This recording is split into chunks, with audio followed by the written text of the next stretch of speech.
welcome back to the Frizzandfrillzz channel. My name is Chloe. If you're new here, make sure you hit that subscribe button so you never miss any of my curly tutorials, tips, or tricks. Today, if you didn't get by this big thing, we are going to be doing a year-in roundup and welcoming in 2022. But before we do, we need to do a quick best and worst of 2021 launches. Now, we're gonna be going through hair, makeup, and skincare, all three categories. Y'all, I'm gonna be brutally honest in a lot of these, but just so you know, we do have a sponsor today. That sponsor is Verb, one of my all-time favorite hair care and now body care lines. So we will be talking about some of the things that they have launched this year as well. And I obviously had to include them in some of my best, but without further ado, let's get into the best and worst of 2021 hair care.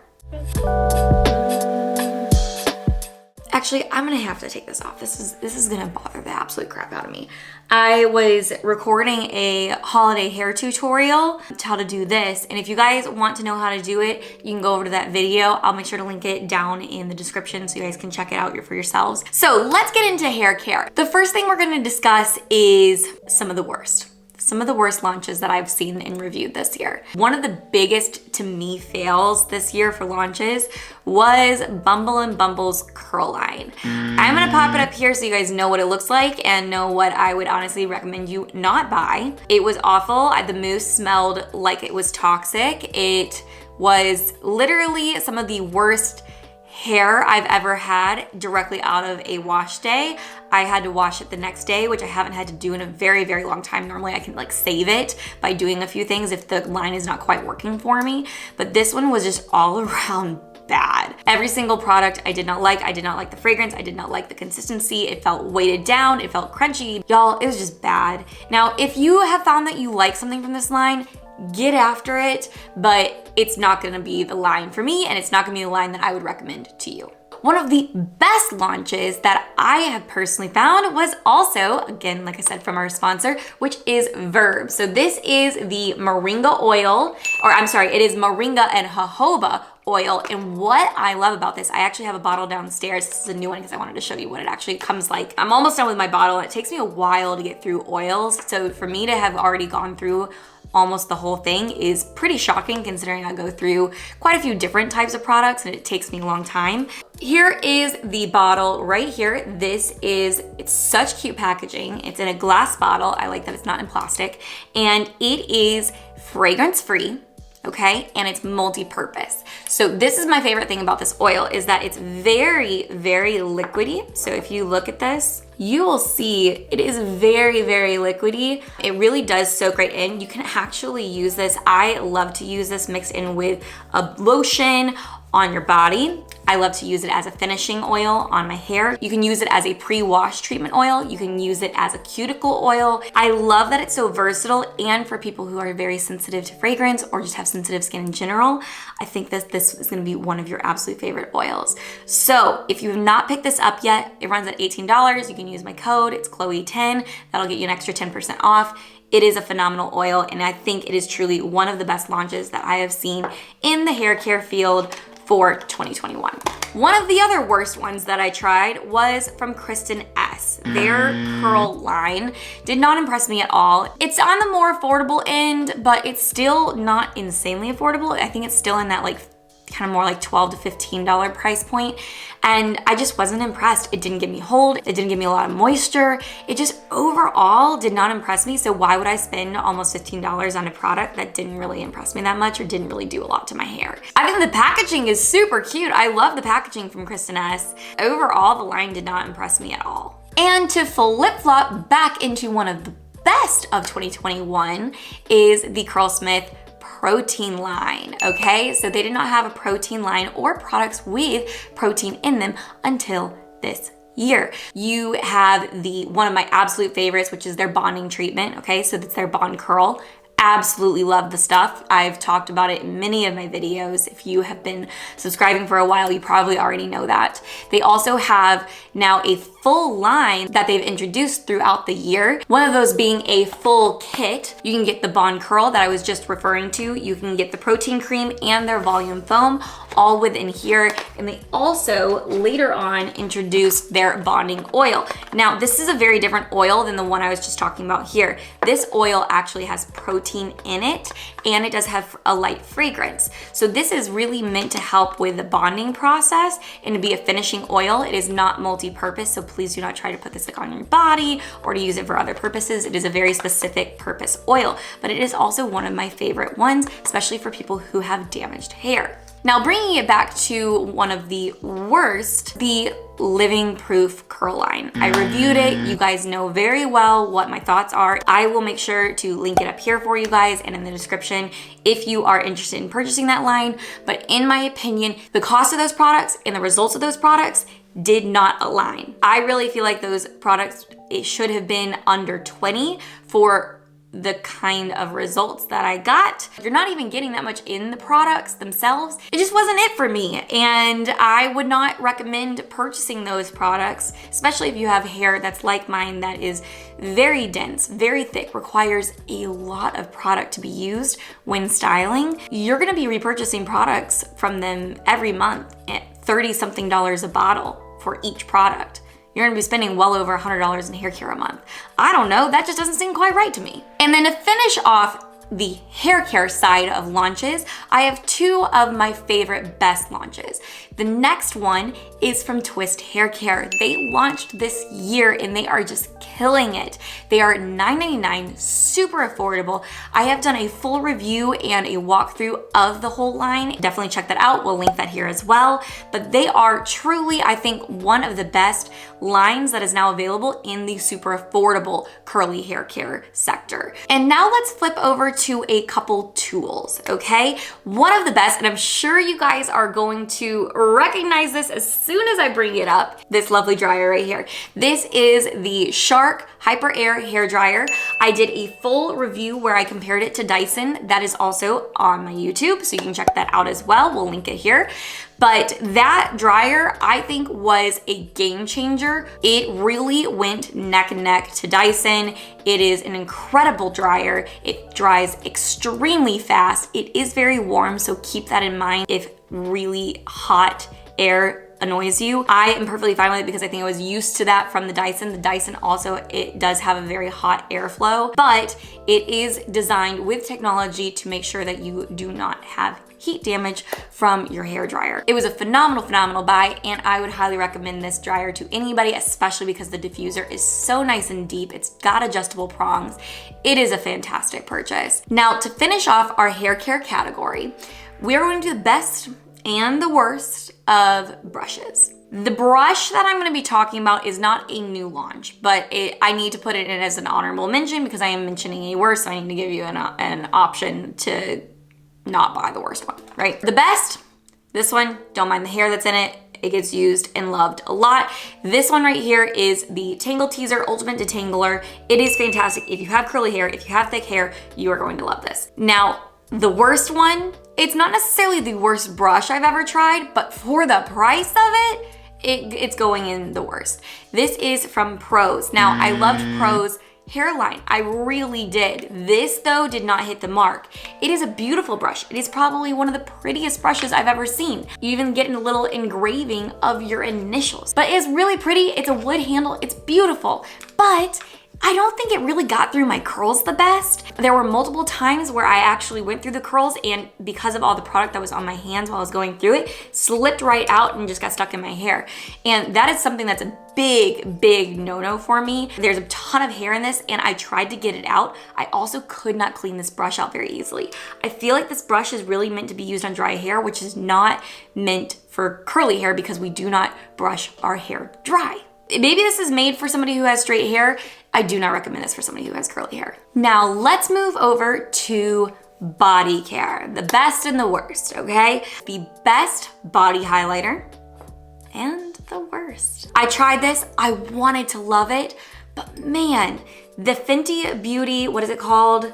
Who needs clothes? Body lava. It's very sticky and it's very sparkly. I do not like things that have extreme sparkle in them. I like them to just have a sheen. It's kind of hard to tell on there, but I do not like the consistency of this. This was a big no-no for me. And I can't remember if this actually launched 2021 or 2020, but I tried it this year and it was not it. Now, what I believe is a launch this year is from Live Tinted. They are carried at Ulta, are actually an indie brand, and it's called their Hue Glow. This is shade Dawn. And since I got this, I use it all the time.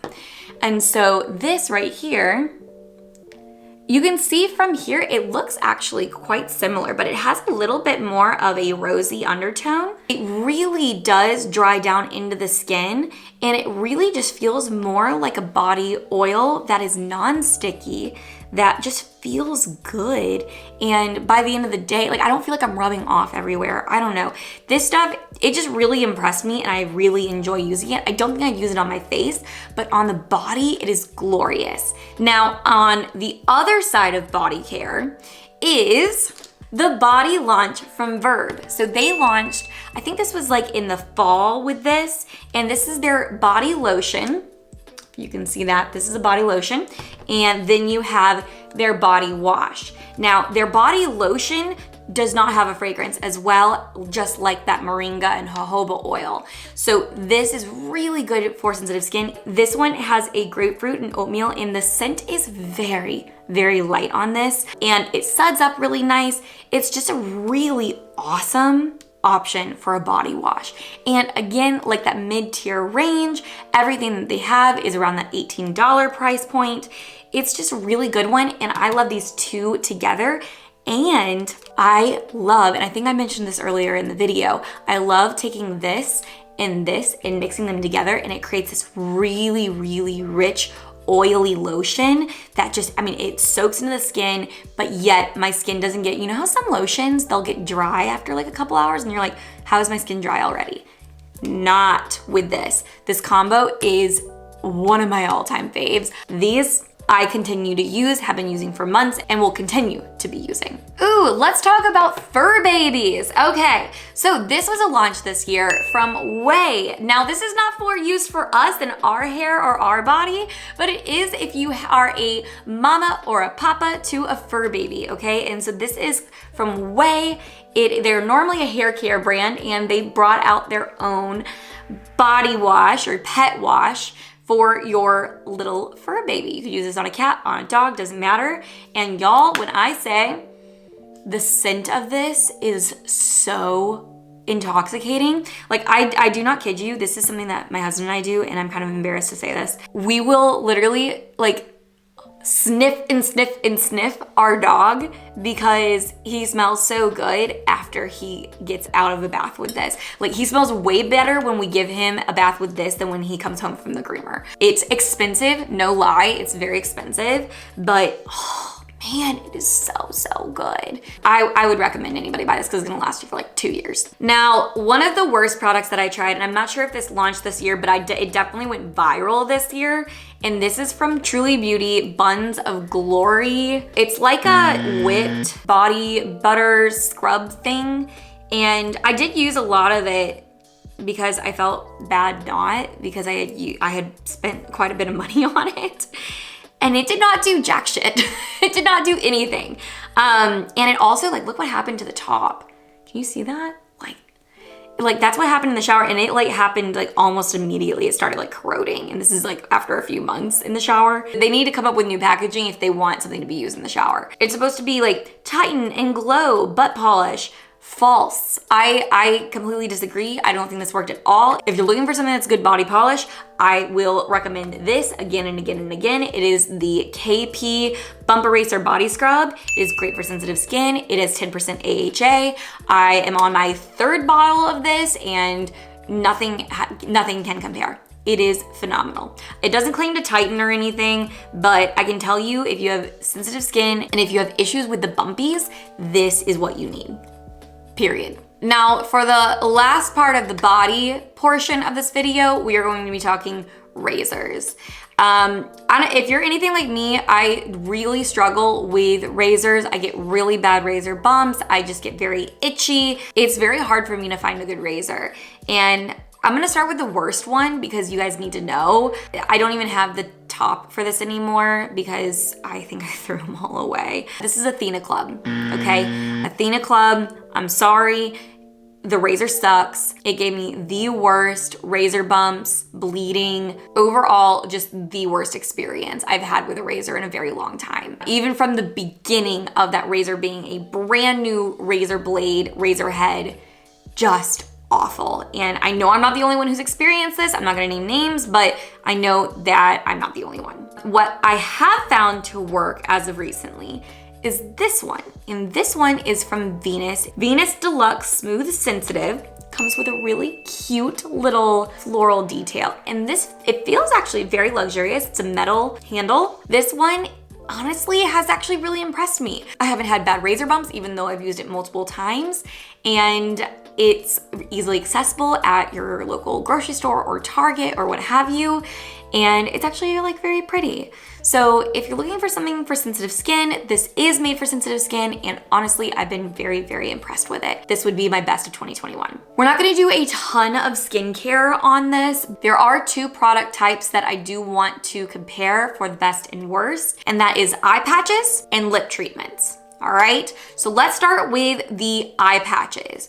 The worst eye patch that I would consider like literally complete false advertising are the Patchology Bubbles Eye Gels. Okay, that's what they're called. Patchology Bubbles Eye Gels. If you tried these, you would think that you'd get like a little effervescence, right? You'd think you'd get a little bubbling, like a little tingling, like a little something, something.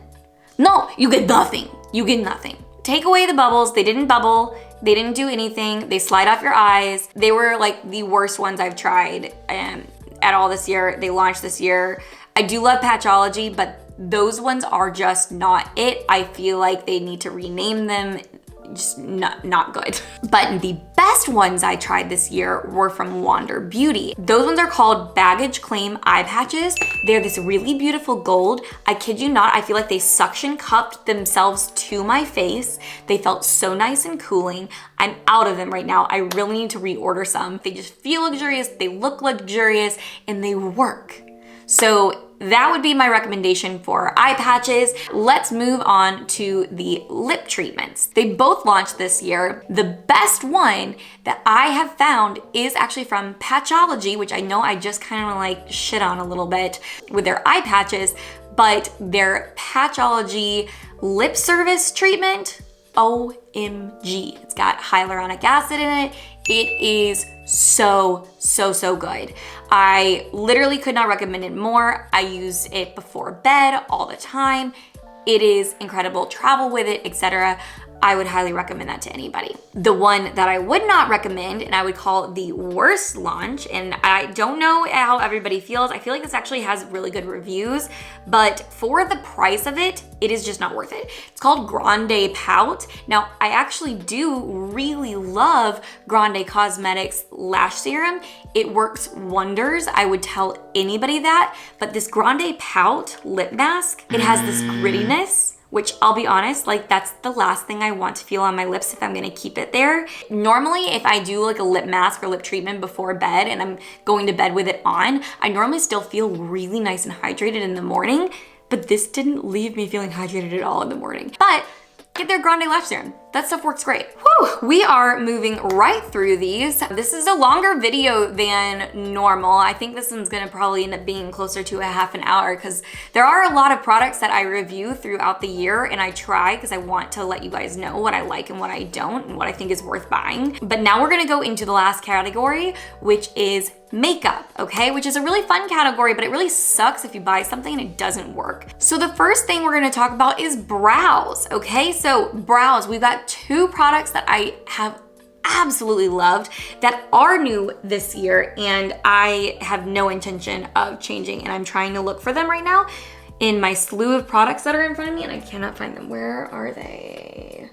Okay, now we have them. The two products, I have them on my face today, are the NYX Lift and Snatch pen. All right, this pen is incredible. It's basically like a marker And it comes in quite a few colors. A lot of pins I found, like I used to use the Glossier one and it only came in like 3 colors, and honestly the color options were not that great. So this one I think beats it out just in performance and in color options and in price. So I would highly recommend this to anybody if you're looking for a nice, very natural, fluffy looking brow. This is great. Now, when it comes to the brows being fixed in place, the 24/7 brow setter from Benefit. They launched this a few months ago. This is so good, okay? It gives you a little bit of play in your brows, but then once it's set, it is set, okay? This stuff works amazing. The brow product that launched this year that I really wanted to like, that just really didn't hit the mark, was the Anastasia Brow Freeze. I'm gonna put it up here because I don't have mine anymore because I had to throw it away. The sad part with this is that I actually really genuinely liked the product at first, but after I had it for, I think it was about a month that I had the product, it started turning white. And the whole point is it's supposed to be clear, and the last thing you want is something turning white in your eyebrows. But it started turning white, and I couldn't tell if it was just turning white or if it was growing something like a petri dish. I don't know, but for the price of the product, it should not do that. That was really, really bad. And I know I had it sealed properly. So that was really just not okay in my book. And so I immediately threw it away and was like, well, no go. Now let's talk highlight, okay?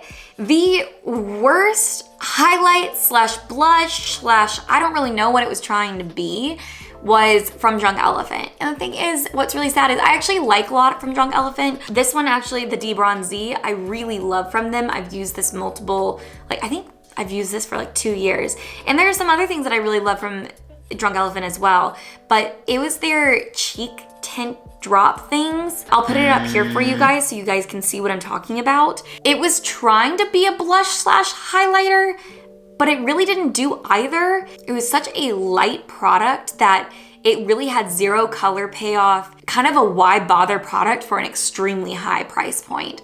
So like if I could give them a tip, please put some extra pigment in there because right now the pigment is literally non-existent. Now, one of the products that I did start using this year is from Westman Atelier. Very pricey product, but I wanted to give it a go. And I first started out by trying their highlighter. This one's in color Nectar. Really, really beautiful the way it sits on the skin. It truly looks lit from within. And then I also tried their blush, which is absolutely stunning. I mean, look at the color payoff on that. You need to use so little. I just normally take a little bit onto my brush and go like plop, plop, plop, and that's it. So this is the mini version and it's gonna last me, I feel like probably an eternity. This color right here is called, I'm probably saying this wrong. It says doo-doo. I gotta be pronouncing that wrong. It's D-O-U-D-O-U. Put a comment, tell me how you think you would say that because I don't know how, Dow? Probably not the best name, but I love the blush. I also really love their cream contour. This is the cream contour. It is absolutely beautiful. I have it on today. It just blends beautifully. Unfortunately, there was another cream contour that I liked the formula and the way it blended. It's from Luz. I really liked it, but it broke me out and the actual container broke too, like after the first couple uses. So that was really disappointing. But these three from Westman Atelier, I would recommend to anybody in a heartbeat, especially if you like something that's a glowy or more natural finish. Now, I don't try a ton of concealers, but I did try this concealer, but this one really stuck out in my mind as one of the worst as far as not doing what it said it was going to do. And that was from The Ordinary. It's their high coverage concealer. It really wasn't high coverage. I used Tarte Cosmetics, like the be all end all one that we all use. You can see it right here. I use it literally every day. I adore it. You cannot change my opinion. I've tried the one that basically tried to dupe it, and that one was good, but I still go back to my absolute favorite from Shape Tape. It is just It's second to none. And unfortunately, The Ordinary's High Coverage Concealer, they're starting to get into makeup. They also came out with a couple, I believe, foundations. They had a serum foundation that was really nice that I would recommend for summer if you want very, very light coverage. But the High Coverage Concealer was just not it for me. Another launch was the I think it was a launch. I don't know. It was sent to me this year and I really hated it. It was the Bobbi Brown primer. It was not it. It was highly, highly, highly fragranced, and so much so that it was like I could not deal with it. That's the last thing I want on my face, with something like extremely, extremely fragranced like that. That also just feels very perfumey and almost like an old lady, like, you know, when you think of like an old lady perfume, that's what it smelled like. I actually felt like it made my foundation separate a little bit. If you're looking for a good primer, I've actually really enjoyed the Milk Hydro Grip primer. This stuff works wonders. It's what I have on today, and it does exactly what it says it's supposed to do, and it smells more refreshing with the fragrance rather than just like over intensely fragrant. Now, getting into foundations, we're going to talk about two of my favorites, and the one that really stands out in my mind as one of the worst that I've tried this year. One of the worst we'll start with is the Even Better Clinical Foundation from Clinique. And I've tried many of Clinique's foundations. None of them really just wow me, because I don't like something to be looking like it's sitting on my skin or separating. And the Even Better Clinical one that released this year, it was bad. I had to return it. The color was fine, but the way it sat on my face, it made my pores look like triple the size. It was so bad. Now, the two foundations that I have found that I go back to time and time again that I absolutely love, and this one was a release, I believe, this year, and this is the Easy Drops from Venti. If you're liking a lighter to medium buildable coverage, this is really good. It just goes into the skin. It sits beautifully on there. It's just an incredible foundation. I would highly recommend this to anybody, and it truly does blur your pores. I kid you not, this foundation is phenomenal. Now, this one I don't believe is a new launch, but I'm gonna mention it as an honorable mention, and this is the Dior Backstage foundation. It's what I have on today. This is what I use as my more medium to full coverage buildable foundation. When I do like shoot days or bigger makeup days, I tend to use this, and it is amazing. It's a little bit more glowy, but it still can mattify. I use shade 2.5 in. It's a little bit darker than I am right now, but it kind of warms up my face a little bit, which sometimes I need during the winter. Otherwise, I look like Casper. An amazing foundation, and as far as launches go, this is my winter foundation for launches. Now, let's do lashes. I actually really love the brand that I found to be one of the worst mascaras. I love the brand as a whole, and that's Lancome's Lash Idole. The Lash Idole I feel like didn't really do much. There's so many more mascaras that are at the same price or lower that I feel like just do so much more when it comes to lengthening and volumizing, and it's supposed to do that. It just really didn't. I believe it did launch this year, and it just really was not. Just wasn't my favorite. One of the things that was my favorite, and I did do a comparison on this versus the more expensive version, and that's Lilac Street. So Lilac Street, they are basically your at-home lash extensions. And these really, I need to order more, but these are really incredible, especially in the price point that they are. I compared them against Lashify, which I do use both of them interchangeably still, but I have to say the Lilac Street glue, I go for more than I go for the Lashify glue, and I think their lashes are just as good, if not better, for like half the price, if not lower. They're really, really good. I should have a discount code for you guys, so I'll make sure to put it up here and in the description below of these as well. But you guys, that is the roundup of 2021's best and worst beauty and hair. I hope this gave you a little insight as to some of the things that maybe you should try still and some things that you really shouldn't try. And make sure to give this video a thumbs up. It helps more than you know. I really cannot explain how much you guys interacting with my videos helps with like the whole YouTube algorithm. So please hit that thumbs up. And if you're new here and you enjoyed the content today and you enjoyed the video, please hit the subscribe button so you never miss any of my beauty and curly hair tutorials, tips, and reviews. All right? And until now next year, I will talk to you then. Bye guys.